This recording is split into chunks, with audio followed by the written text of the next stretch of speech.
Welcome to VocaTales, where stories meet calm English listening. Sit back, take a deep breath, and let's enjoy today's story, The Bookstore Next Door. The rain had finally stopped that morning. A thin mist hung over the street, and the smell of wet earth mixed with the soft aroma of coffee drifting out from the small cafe next door. Emma had become a regular there lately. After seeing Liam again a few weeks ago, she started writing more. Her notebook filled with fragments of thoughts, half-written poems, and quiet reflections.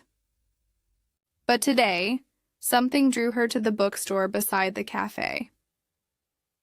The bookstore was old, the kind that smelled of paper and dust, but in the best possible way. The wooden shelves reached high, filled with stories from every corner of the world. There was a bell above the door that gave a soft ding each time someone entered. As Emma stepped inside, a gentle voice greeted her.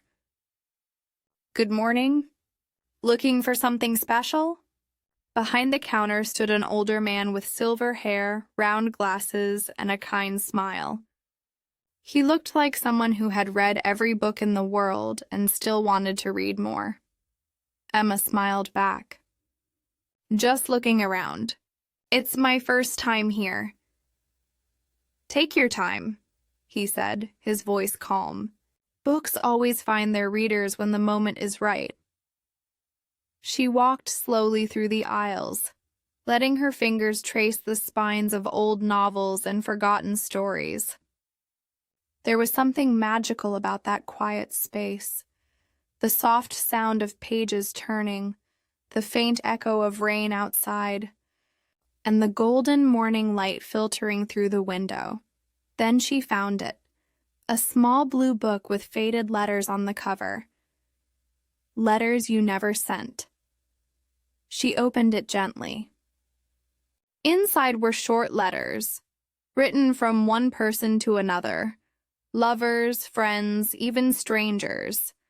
Letters that were never sent, yet carried so much feeling. Emma felt a lump in her throat as she read. Each page felt like a whisper from the past, reminding her how words could reach hearts even without being spoken. "Beautiful, isn't it?" said the old man, now standing beside her. "That one's special. People don't just read it. They feel it." Emma nodded. "It's honest, like someone wrote it with their heart open." He smiled. "You write, don't you?" She looked surprised. "How did you—" "Writers recognize other writers," he said, chuckling softly. "You have that look, eyes full of thoughts." They talked for a while, about books, writing, and how words connect people across time. He told her he had run this bookstore for nearly 40 years. "People come and go," he said, "but stories stay. They wait patiently until someone needs them." Emma bought the blue book, thanked him, and left. But as she stepped outside, something made her stop. Through the cafe window, she saw Liam again, sitting at the same spot where they had talked weeks ago. She hesitated for a moment, then smiled and walked in.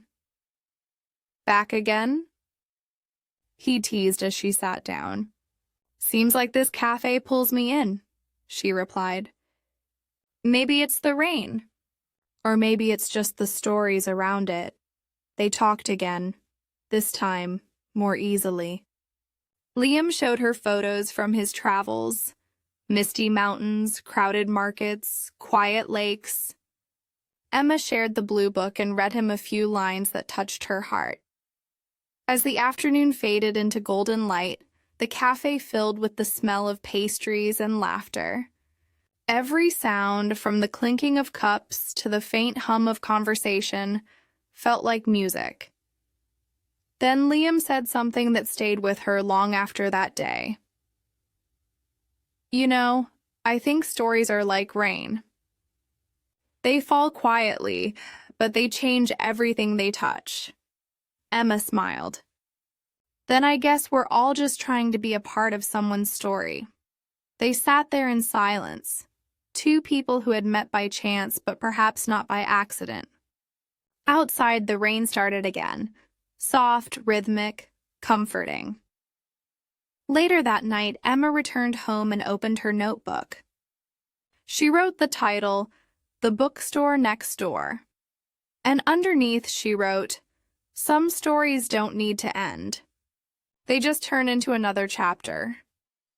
Thank you for joining today's calm English listening story on VocaTales. If you enjoyed this moment, stay with us for more stories, where language becomes emotion and learning becomes a journey.